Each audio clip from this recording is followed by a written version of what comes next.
दिल्ली में भी मातम जामिया इलाके में जुटे तमाम उनके हिमायती, उनके समर्थक और ये बाबुल इल्म मस्जिद के पास ये एक बड़ी वहां पर जो है इज्तिमा वहां देखा जा रहा है। काफी बड़ी वहां पर लोग बड़ी तादाद में वहां इकट्ठा हो गए हैं।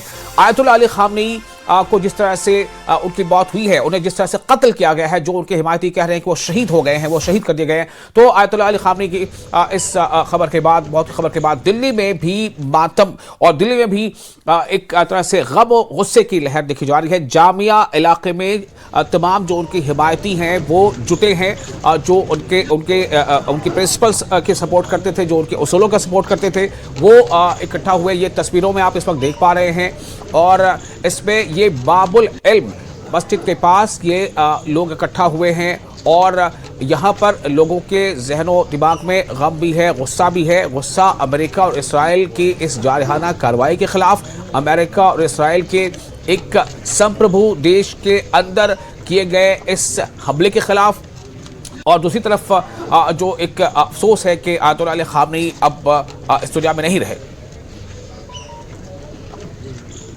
और एक और अहम खबर आपको दे दें कि पीडीपी की प्रेसिडेंट यानी जम्मू कश्मीर की जो पार्टी है जेके पीडीपी की प्रेसिडेंट महबूबा मुफ्ती ने हालिया घटनाक्रम की कड़ी निंदा की है और इसे इसराइल और वॉर क्रिमिनल नेतन्याहू के कथित नापाक एजेंडे का नतीजा बताया। ये पीडीपी की सदर महबूबा मुफ्ती कह रही है कि इसराइल और वॉर क्रिमिनल नेतन्याहू के कथित नापाक एजेंडे का नतीजा बताया। उन्होंने इल्जाम लगाया कि बेंयामिन नेतन्याहू ईरान को भड़काने की कोशिश कर रहे हैं। महबूबा मुफ्ती ने शांतिपूर्ण विरोध की सराहना भी की है। यानी अब जम्मू कश्मीर के कई अलग अलग हिस्सों में आज सुबह से ही मुजाहरे देखे जा रहे हैं और पीडीपी की सदर महबूबा मुफ्ती ने कहा है कि ये अमन के साथ यानी पीसफुल मुजाहरा, पीसफुल प्रदर्शन होना चाहिए और ईरान में फंसे छात्रों को लेकर भी उन्होंने उम्मीद जताई है कि उन्हें सुरक्षित स्वदेश लाया जा सकेगा। तो ये वो तमाम खबरें इस वक्त सामने आ रही हैं। साथ ही साथ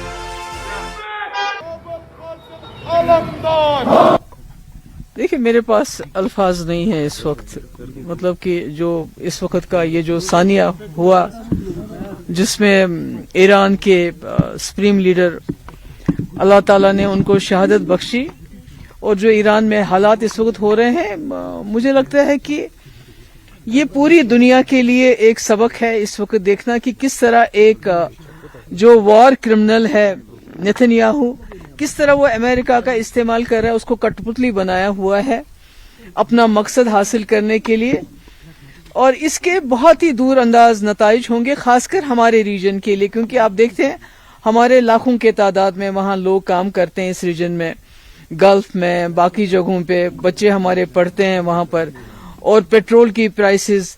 तो कहीं ना कहीं हमारा मुल्क जो एक उभरता हुआ ताकत है, तो उसका एक बड़ा अच्छा रोल बनता था इस वक्त जो हमारे मुस्लिम ममालिक हैं उनको समझना चाहिए कि जो ईरान है ये आखिरी पिलर है, आखिरी स्तून है जो रेजिस्टेंस करता है अभी तक, और ग्रेटर इसराइल का जो एक नाजायज उनका एक इरादा है उसके बीच में खड़ा है।